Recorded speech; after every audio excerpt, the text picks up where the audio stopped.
Konten ini dibuat untuk didengar, bukan untuk ditatap. Fokus pada audio dan cerita dengan visual sebagai pelengkap saja. Cocok kamu dengarkan sambil kerja atau santai tanpa editing ribet. Selamat menonton. Oke, selamat datang di pembahasan mendalam kita. Hari ini kita punya tumpukan sumber yang sangat menarik. Biografi, video dari berbagai kanal, dan misinya cuma satu. Kita mau bongkar perjalanan Donald Trump.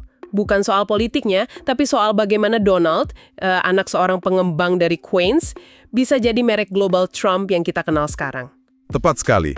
Tujuan kita bukan untuk mengulang berita utama yang mungkin Anda sudah tahu, tapi untuk menggali semacam cetak biru atau blueprint yang membentuk cara dia beroperasi. Sumber-sumber ini, kalau kita gabungkan, menunjukkan pola yang sangat konsisten dari masa kecilnya sampai saat ia meluncur di eskalator itu.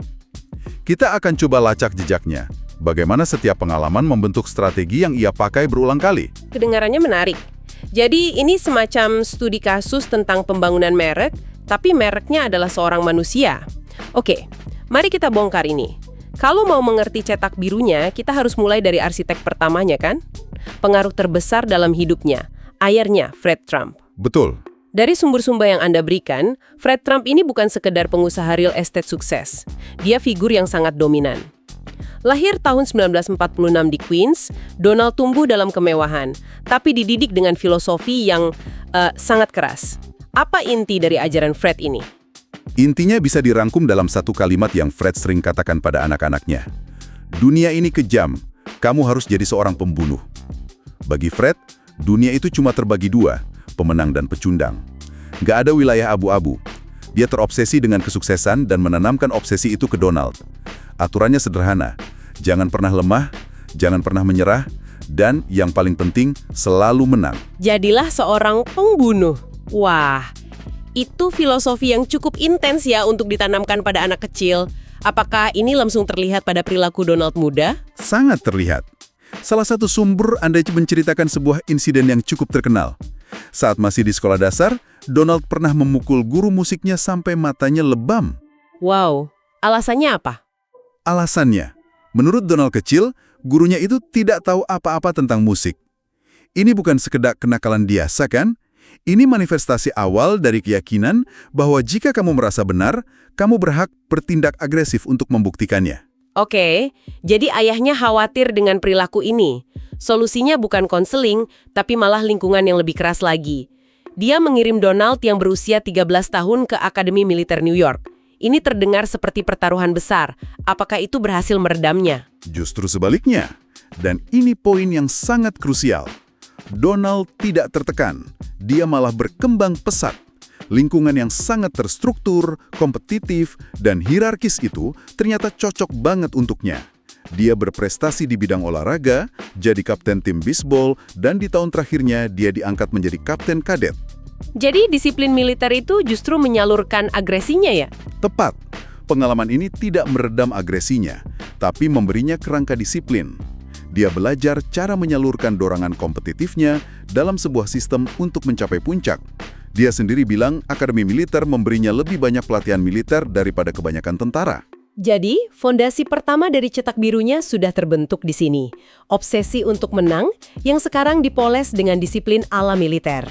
Dengan bekal itu, dia lulus dari Wharton School dan langsung bergabung dengan bisnis keluarga.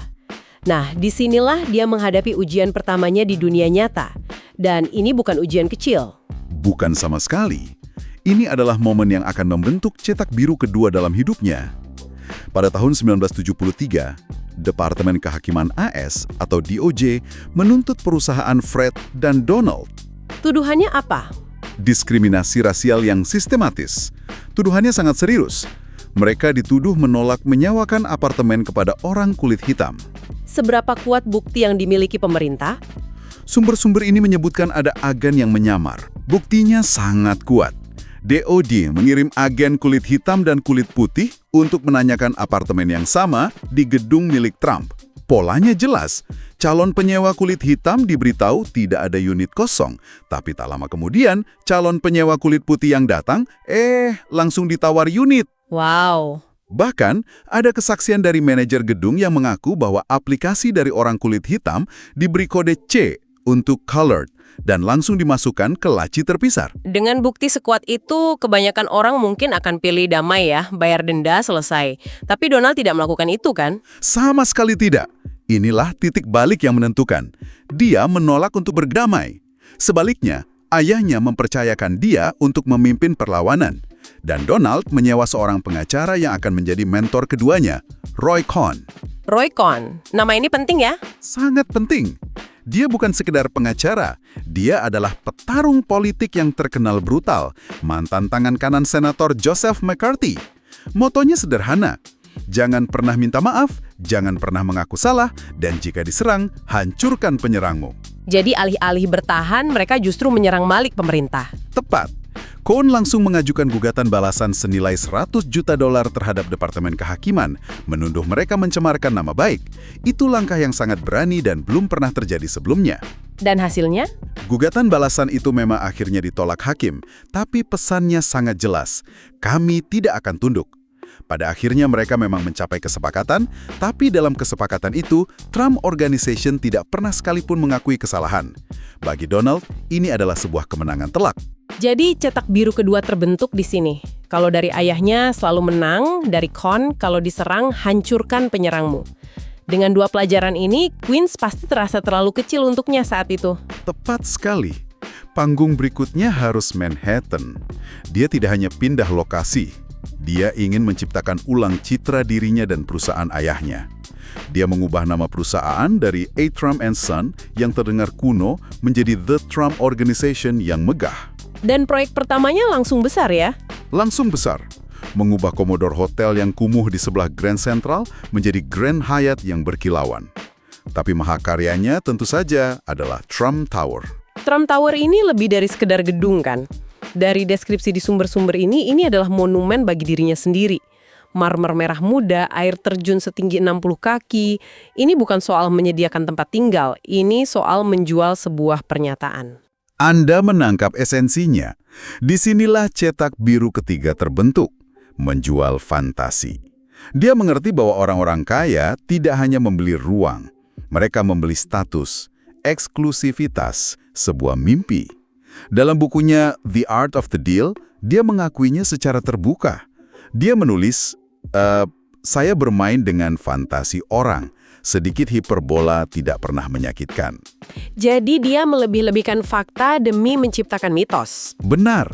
Dia melebih-lebihkan jumlah lantai Trump Tower. Dia mengklaim Pangeran Charles dan Putri Diana membeli apartemen di sana, yang ternyata tidak benar. Dia menciptakan mitos. Oke, membangun gedung mewah itu satu hal, tapi mengubahnya jadi simbol itu hal lain. Bagaimana dia menyebarkan mitos itu? Apakah dia hanya memasang iklan? Dia melakukan lebih dari sekedar iklan. Dia merayu media. Dia sadar bahwa media, terutama tabloid New York yang haus akan drama, adalah corong terbaiknya. Dia menjadikan dirinya karakter. Tapi disinilah metodenya menjadi sangat tidak biasa. Tunggu sebentar, ini bagian di mana dia mulai menggunakan nama samaran itu kan? John Barron atau John Miller. Jadi sumber-sumber ini punya bukti dia berpura-pura jadi juru bicaranya sendiri untuk membual tentang dirinya ke wartawan. Ada rekaman audionya. Seorang pria yang suaranya identik dengan Donald Trump memperkenalkan diri sebagai John Barron menelpon reporter dari majalah Forbes. Tujuannya apa? Untuk meyakinkan reporter itu bahwa kekayaan Donald Trump jauh lebih besar dari perkiraan mereka agar ia bisa masuk ke daftar orang terkaya versi Forbes.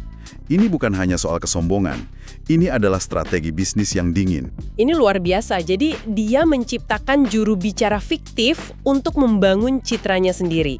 Apa pelajaran yang bisa kita tarik dari sini? Ini menunjukkan keyakinan inti lainnya yang sangat penting. Mungkin yang paling penting, persepsi adalah kenyataan. Baginya, tidak penting berapa sebenarnya kekayaanmu. Yang penting adalah berapa kekayaanmu menurut orang lain.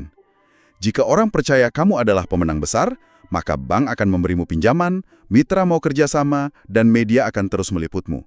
Dia membangun sebuah menara dari persepsi. Dan sepertinya media tabloid New York di era 80-an adalah panggung yang sempurna untuk teater persepsi ini. Mereka tidak terlalu peduli dengan fakta selama ceritanya menarik, kan? Benar sekali. Era itu adalah tentang kemewahan, kelebihan, dan status. Trump membelikan semua itu kepada mereka dalam satu paket. Bisnis besar, kehidupan pribadi yang glamor, dan pernyataan yang bombastis. Dia adalah konten yang sempurna. Era 80-an adalah puncak kejayaannya, tapi apa yang naik pasti turun. Awal 90-an datang dan menara persepsi itu nyaris runtuh. Apa yang terjadi? Badai sempurna menghantamnya. Resesi ekonomi memukul pasar real estate. Kerajaan bisnisnya yang dibangun di atas tumpukan utang mulai goyah. Kasino-kasinonya di Atlantic City mengajukan kebangkrutan beberapa kali. Maskapai penerbangannya, Trump Shuttle, gagal total. Ditambah lagi perceraiannya yang sangat publik dan pahit dengan Ivana Trump menjadi berita utama setiap hari. Tunggu dulu, salah satu sumber menyebutkan angka yang mengejutkan. Pada satu titik, kekayaan bersihnya negatif 900 juta dolar. Dia berutang miliaran dolar kepada lebih dari 70 bank. Bagaimana bisa seseorang selamat dari lubang finansial sedalam itu? Sumber-sumber Anda menjelaskan? Tidak. Bagaimana dia bisa meyakinkan bank-bank itu untuk tidak menghancurkannya? Ini adalah salah satu manuver paling cerdik dalam karirnya. Dan ini melahirkan cetak biru keempat, mengendalikan narasi. Secara finansial, dia seharusnya sudah tamat. Tapi dia berargumen kepada bank-bank itu bahwa jika mereka membuatnya bangkrut, mereka akan kehilangan segalanya. Satu-satunya aset yang berharga katanya adalah namanya, merek Trump. Dia meyakinkan mereka bahwa dia lebih berharga bagi mereka hidup-hidup secara bisnis daripada mati. Jadi dia pada dasarnya menyandara mereknya sendiri. Betul. Dan bank-bank itu terpaksa setuju memberinya uang saku bulanan dan restrukturisasi utang besar-besaran. Tapi bagaimana dia menjelaskannya kepada publik? Dia tidak bisa menyembunyikan fakta bahwa bisnisnya bangkrut. Dia tidak menyembunyikannya. Dia mengubahnya. Alih-alih mengaku kalah, dia membingkai seluruh episode ini sebagai sebuah cerita kepahlawanan. Dia merilis buku berjudul The Art of the Comeback. Narasi yang dia jual adalah, lihat, saya jatuh lebih dalam dari siapapun, dan sekarang saya akan bangkit lebih tinggi dari siapapun. Dia sadar betul bahwa orang Amerika sangat menyukai cerita kebangkitan. Dia mengubah kejatuhan yang memalukan menjadi babak paling heroik dalam legendanya. Itu jenius sekali dari sudut pandang marketing. Dia tidak hanya pulih secara finansial, dia menciptakan sebuah mitos baru tentang dirinya sebagai pejuang yang tak terkalahkan. Dan mitos ini sepertinya butuh panggung yang lebih besar lagi untuk dipamerkan. Dan panggung itu datang pada tahun 2004. Dalam bentuk sebuah acara TV yang mengubah segalanya. The Apprentice. Ini adalah langkah transformatif yang luar biasa. Selama 14 musim, acara ini memperkenalkan Donald Trump kepada jutaan orang di seluruh Amerika bukan lagi sebagai pengembang real estate dengan masalah hutang, tapi sebagai ikon pebisnis yang maha sukses, tegas, dan berkuasa di ruang rapat. Lengkap dengan slogan ikoniknya, "You're fired." Seberapa besar dampak acara ini? Ini bukan sekedar acara realitas biasa, kan? Dampaknya masif. Acara ini dilaporkan menghasilkan hampir $500 miliar untuknya. Tapi uangnya bukan poin utama. Poin utamanya adalah rebranding total.